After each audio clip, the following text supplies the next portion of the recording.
ಸ್ನೇಹಿತರ ನಮಸ್ಕಾರ. ನಾನು ನಿಮ್ಮ ರಾಕೇಶ್ ಶಾರುಂಡಿ. ಕೊನೆಗೂ ಡಿ ಕೆ ಶಿವಕುಮಾರ್ ಅವರ ಪಟ್ಟಾಭಿಷೇಕ ಕಾರ್ಯಕ್ರಮ ಅದ್ದೂರಿಯಾಗಿ ನಡೀಬೇಕಾಗಿತ್ತು, ಸರಳವಾಗಿ ನಡೀತು.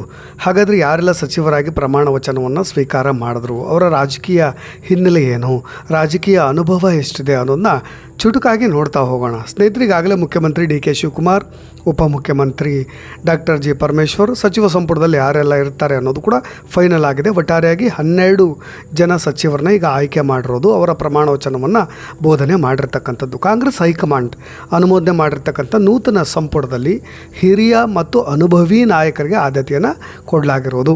K H Muniyappa, K J George, M B Patil, Ramalinga Reddy, Satish Jarkiholi ಅವರಿದ್ದಾರೆ, ಕೃಷ್ಣ ಬೈರೇಗೌಡರು, Priyanka Kharge, U T Khader, Eshwar Khandre, doctor Yathindra Siddaramaiah, Byrathi Suresh, doctor Sharanaprakash Patil. ಆರಂಭದಲ್ಲಿ ಕೆ ಎಚ್ ಮುನಿಯಪ್ಪ ಅವ್ರ ಬಗ್ಗೆ ನೋಡೋದಾದರೆ ಕಮ್ಮದಹಳ್ಳಿ ಹನುಮಪ್ಪ ಮುನಿಯಪ್ಪ ಅಂತಲೇ ಖ್ಯಾತಿಯವರು. ದೇವನಹಳ್ಳಿ ವಿಧಾನಸಭಾ ಕ್ಷೇತ್ರದ ಶಾಸಕರು ಕೂಡ ಆಗಿದ್ದಾರೆ.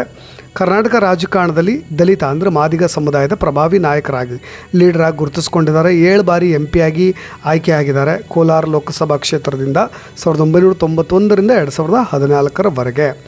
ಇನ್ನು UPA ಆಡಳಿತ ಅವಧಿಯಲ್ಲಿ ಇವರು ಕೇಂದ್ರ ರೈಲ್ವೆ ಖಾತೆ ಮತ್ತು ಸಣ್ಣ ಮತ್ತು ಅತಿ ಸಣ್ಣ ಮತ್ತು ಮಧ್ಯಮ ಕೈಗಾರಿಕೆಗಳ ರಾಜ್ಯ ಸಚಿವರಾಗಿಯೂ ಕೂಡ ಸೇವೆಯನ್ನು ಸಲ್ಲಿಸಿದ್ದಾರೆ. ಇನ್ನು ಕೆ ಜೆ ಜಾರ್ಜ್ ಅವರ ವಿಚಾರಕ್ಕೆ ಬರೋದಾದರೆ ಕೆಲಚಂದ್ರ ಜೋಸೆಫ್ ಜಾರ್ಜ್ ಅಂತ ಹೇಳಿ ಕರ್ನಾಟಕದ ಹಿರಿಯ ಪ್ರಭಾವಿ ರಾಜಕಾರಣಿ, ಪ್ರಸ್ತುತ ಕರ್ನಾಟಕ ಸರ್ಕಾರದಲ್ಲಿ ಇಂಧನ ಸಚಿವರಾಗಿ ಸೇವೆ ಸಲ್ಲಿಸ್ತಾ ಇದ್ದರು. ಬೆಂಗಳೂರಿನ ಸರ್ವಜ್ಞ ನಗರ ವಿಧಾನಸಭಾ ಕ್ಷೇತ್ರದ ಶಾಸಕರು ಕೂಡ ಆಗಿದ್ದಾರೆ. ಒಟ್ಟು 6 ಬಾರಿ MLA ಆಗಿ ಆಯ್ಕೆಯಾಗಿರೋದು. ಇದರಲ್ಲಿ 2 ಬಾರಿ ಭಾರತೀನಗರ ಕ್ಷೇತ್ರದಿಂದ ಮತ್ತು 4 ಬಾರಿ ಸತತವಾಗಿ ಸರ್ವಜ್ಞ ನಗರ ಕ್ಷೇತ್ರದಿಂದ 2008ರಿಂದ ಇಲ್ಲಿಯವರೆಗೂ ಕೂಡ. ನಿಮಗೆ ಸಿದ್ದರಾಮಯ್ಯ ಅವರ ಆಡಳಿತಾವಧಿಯಲ್ಲಿ ಅಂದರೆ 2013ರಿಂದ 2015ರಲ್ಲಿ ಹೋಮ್ ಮಿನಿಸ್ಟರ್ ಆಗಿದ್ದರು ಮತ್ತು 2015ರಿಂದ 2018ರವರೆಗೆ ಬೆಂಗಳೂರು ನಗರಾಭಿವೃದ್ಧಿ ಸಚಿವರು ಕೂಡ ಆಗಿದ್ದರು. ಇನ್ನು JDS ಕಾಂಗ್ರೆಸ್ ಸಮ್ಮಿಶ್ರ ಸರ್ಕಾರದ ಅವಧಿಯಲ್ಲಿ ಅಂದರೆ 2018ರಿಂದ 2019ರ ಅವಧಿಯಲ್ಲಿ ಬೃಹತ್ ಮತ್ತು ಮಧ್ಯಮ ಕೈಗಾರಿಕೆಗಳ ಸಚಿವರು ಕೂಡ ಆಗಿದ್ದರು. ಇನ್ನು ಬೇರೆ ಖಾತೆಗಳು ಅಂದರೆ ವಸತಿ, ನಗರಾಭಿವೃದ್ಧಿ, ಸಾರಿಗೆ, ಆಹಾರ, ನಾಗರಿಕ ಸರಬರಾಜು ಇಲಾಖೆಗಳ ಸಚಿವರಾಗಿಯೂ ಕೂಡ ಕೆಲಸ ಮಾಡಿದ್ದಾರೆ. ಇನ್ನು MB ಪಾಟೀಲ್ ಅವರ ವಿಚಾರಕ್ಕೆ ಬರೋದಾದರೆ ಪ್ರಭಾವಿ ಕಾಂಗ್ರೆಸ್ ಲೀಡರು ಕೂಡ ಇವರು ಕೂಡ. ಇನ್ನು ಕರ್ನಾಟಕ ಸರ್ಕಾರದಲ್ಲಿ ಪ್ರಸ್ತುತವಾಗಿ ಬೃಹತ್ ಮತ್ತು ಮಧ್ಯಮ ಕೈಗಾರಿಕೆಗಳು ಮತ್ತು ಮೂಲಸೌಕರ್ಯ ಅಭಿವೃದ್ಧಿ ಸಚಿವರಾಗಿ ಸೇವೆ ಸಲ್ಲಿಸ್ತಾ ಇದ್ದರು. ವಿಜಯನಗರ ಜಿಲ್ಲೆಯ ಬಬಲೇಶ್ವರ ವಿಧಾನಸಭಾ ಕ್ಷೇತ್ರದ MLA ಕೂಡ ಆಗಿದ್ದರು. ಇನ್ನು 2013-18ರ ಸಿದ್ದರಾಮಯ್ಯ ಅವರ ಅವಧಿಯಲ್ಲಿ ಜಲಸಂಪನ್ಮೂಲ ಸಚಿವರಾಗಿ ಕೆಲಸ ಮಾಡಿದ್ದಾರೆ. HD ಕುಮಾರಸ್ವಾಮಿ ನೇತೃತ್ವದ ಸಮ್ಮಿಶ್ರ ಸರ್ಕಾರದಲ್ಲಿ ಅಂದರೆ 2018-19 ಕರ್ನಾಟಕದ ಹೋಮ್ ಮಿನಿಸ್ಟ್ರು ಕೂಡ ಇವರಾಗಿದ್ದರು. ಇನ್ನು ರಾಮಲಿಂಗಾರೆಡ್ಡಿ ಅವರ ವಿಚಾರಕ್ಕೆ ಬರೋದಾದರೆ ಕರ್ನಾಟಕದ ಕಾಂಗ್ರೆಸ್ ಪಕ್ಷದ ಅತ್ಯಂತ ಹಿರಿಯ ಮತ್ತು ಪ್ರಭಾವಿ ಲೀಡರ್ ಇವರು.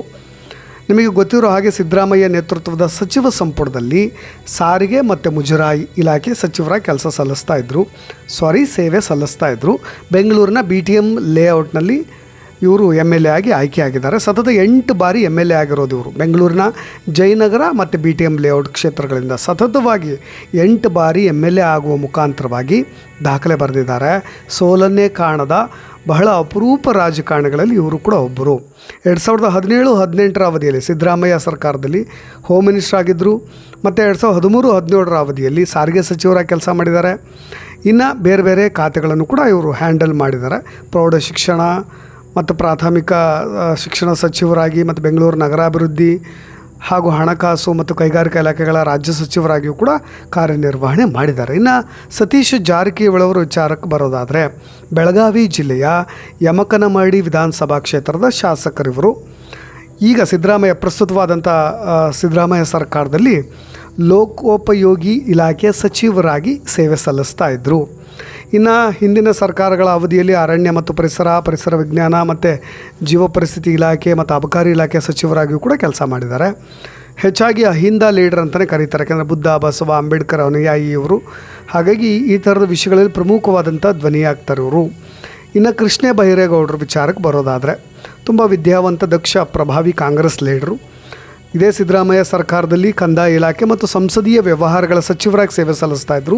ಬೆಂಗಳೂರಿನ ಬ್ಯಾಟರಾಯನಪುರ ವಿಧಾನಸಭಾ ಕ್ಷೇತ್ರದ MLA ಕೂಡ ಆಗಿದ್ದಾರೆ. ಒಟ್ಟು 5 ಬಾರಿ ಶಾಸಕರಾಗಿ ಆಯ್ಕೆಯಾಗಿದ್ದಾರೆ. 2 ಬಾರಿ ಕೋಲಾರದ ವೇಮಗಲ್ ಮತ್ತು 3 ಬಾರಿ ಬೆಂಗಳೂರಿನ ಬ್ಯಾಟರಾಯನಪುರ ಕ್ಷೇತ್ರದಿಂದ ಆಯ್ಕೆಯಾಗಿದ್ದಾರೆ. ಸಿದ್ದರಾಮಯ್ಯ ಅವರ ಮೊದಲ ಅವಧಿಯ ಸರ್ಕಾರದಲ್ಲಿ ಕೃಷಿ ಸಚಿವರಾಗಿದ್ದರು.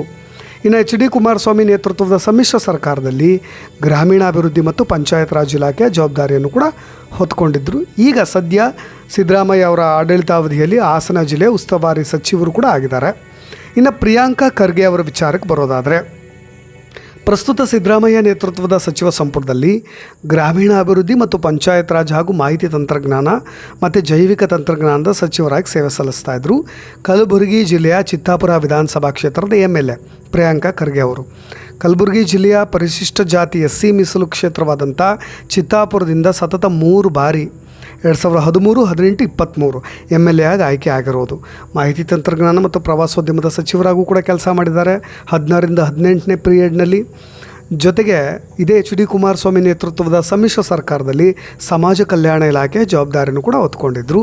ಈಗ ಕಲಬುರಗಿ ಜಿಲ್ಲೆಯ ಉಸ್ತುವಾರಿ ಸಚಿವರಾಗಿಯೂ ಕೂಡ ಕೆಲಸ ಮಾಡ್ತಾ ಇದ್ದಾರೆ. ಇನ್ನು UT ಖಾದರ್ ಅವ್ರ ವಿಚಾರಕ್ಕೆ ಬರೋದಾದರೆ, ಉಪ್ಪಳ ತಸ್ನೀಮ್ ಖಾದರ್ ಫರೀದ್ ಅಂತ ದಕ್ಷಿಣ ಕನ್ನಡ ಜಿಲ್ಲೆಯ ಮಂಗಳೂರು ವಿಧಾನಸಭಾ ಕ್ಷೇತ್ರದ MLA.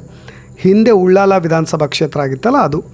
ಮಾಜಿ ಸ್ಪೀಕರ್ 17ನೇ ಸಭಾಧ್ಯಕ್ಷರಾಗೂ ಕೂಡ ಕೆಲಸ ಮಾಡಿದ್ದಾರೆ. ಮುಸ್ಲಿಂ ಸಮುದಾಯದ ಬಹಳ ಪ್ರಮುಖ ಮತ್ತು ಕಿರಿಯ ಲೀಡರ್ ಅಂತಲೇ ಕೂಡ ಕರಿಬೋದು. ಯಾಕೆಂದರೆ ಸತತ 5 ಬಾರಿ MLA ಆಗಿರೋದು ಇವ್ರ ತಂದೆ ನಿಧನದ ನಂತರ ಬೈ ಎಲೆಕ್ಷನ್ನಲ್ಲಿ ಗೆದ್ದು ಶಾಸಕರಾದ ನಂತರ 2008, 13, 18, 23 ಎಲ್ಲ ಎಲೆಕ್ಷನ್ಸ್ಗಳಲ್ಲೂ ಕೂಡ ಸತತವಾಗಿ 5 ಬಾರಿ MLA ಮಂಗಳೂರು ಕ್ಷೇತ್ರವನ್ನು ಭದ್ರಪಡಿಸ್ಕೊಂಡಿರೋದು. 13, 16 ಪೀರಿಯಡಲ್ಲಿ ಆರೋಗ್ಯ ಮತ್ತು ಕುಟುಂಬ ಕಲ್ಯಾಣ ಸಚಿವರಾಗಿದ್ದರು. 16 ಮತ್ತು 18ನೇ ಪೀರಿಯಡ್ನಲ್ಲಿ ಆಹಾರ ಮತ್ತು ನಾಗರಿಕ ಸರಬರಾಜು ಸಚಿವರಾಗಿದ್ದರು. 2018ನೇ ಇಸ್ವಿಯಲ್ಲಿ ನಗರಾಭಿವೃದ್ಧಿ ಮತ್ತು ವಸತಿ ಸಚಿವರಾಗಿದ್ದರು. ಇನ್ನು 22, 23ರ ಅವಧಿಯಲ್ಲಿ ಕರ್ನಾಟಕ ವಿಧಾನಸಭೆಯಲ್ಲಿ ವಿರೋಧ ಪಕ್ಷದ ಉಪನಾಯಕರಾಗಿಯೂ ಕೂಡ ಇವರು ಜವಾಬ್ದಾರಿನ ಹೊತ್ಕೊಂಡಿದ್ದರು. ಈಶ್ವರ್ ಖಂಡ್ರೆ ವಿಚಾರಕ್ಕೆ ಬರೋದಾದರೆ, ಸದ್ಯ ಈಗ ಅವರು ಅರಣ್ಯ ಮತ್ತು ಪರಿಸರ ವಿಜ್ಞಾನ ಮತ್ತು ಜೀವ ಪರಿಸ್ಥಿತಿ ಇಲಾಖೆ ಸಚಿವರಾಗಿ ಕೆಲಸ ಮಾಡ್ತಾಯಿದ್ರು, ಸೇವೆಯನ್ನು ಸಲ್ಲಿಸ್ತಾಯಿದ್ರು. ಬೀದರ್ ಜಿಲ್ಲೆಯ ಭಾಲ್ಕಿ ವಿಧಾನಸಭಾ ಕ್ಷೇತ್ರದ MLA. 2016, 18 ಸಿದ್ದರಾಮಯ್ಯ ಅವರ ಮೊದಲ ಸರ್ಕಾರದಲ್ಲಿ ಪೌರಾಡಳಿತ ಮತ್ತು ಸ್ಥಳೀಯ ಸಂಸ್ಥೆಗಳ ಸಚಿವರಾಗಿ ಕಾರ್ಯನಿರ್ವಹಿಸಿದ್ದಾರೆ. ಬೀದರ್ ಜಿಲ್ಲೆಯ ಭಾಲ್ಕಿ ಕ್ಷೇತ್ರದಿಂದ ಸತತ 4 ಬಾರಿ MLA ಆಗಿರೋದು ಇವರು 2008, 13, 18, 23. ಇನ್ನು ಸಿದ್ದರಾಮಯ್ಯನವರ ಪುತ್ರ ಯತೀಂದ್ರ ಸಿದ್ದರಾಮಯ್ಯ ಅವರು ಕೂಡ ಸಚಿವ ಸಂಪುಟದಲ್ಲಿ ಇದ್ದಾರೆ. ಅಚ್ಚರಿ ಅಂದರೆ ಸಿದ್ದರಾಮಯ್ಯ ಅವರ ತೆರನಾದಂಥ ಸ್ಥಾನಕ್ಕೆ ಯಾರಿಗಾದರೂ ಅವ್ರ ಕುಟುಂಬದಲ್ಲಿ ಒಂದು ಪದವಿಯನ್ನು ಕೊಡಲೇಬೇಕಿತ್ತು, ಹುದ್ದೆಯನ್ನು ಬಿಟ್ಟುಕೊಡಲೇಬೇಕಿತ್ತು. ಹಾಗಾಗಿ ಪ್ರಸ್ತುತ ಕರ್ನಾಟಕ ವಿಧಾನ ಪರಿಷತ್ MLC ಆಗಿದ್ದಂಥ ಸಿದ್ದರಾಮಯ್ಯನವರಿಗೆ ಈಗ ಸಚಿವ ಸಂಪುಟದಲ್ಲಿ ಸ್ಥಾನ ಸಿಕ್ಕಿದೆ.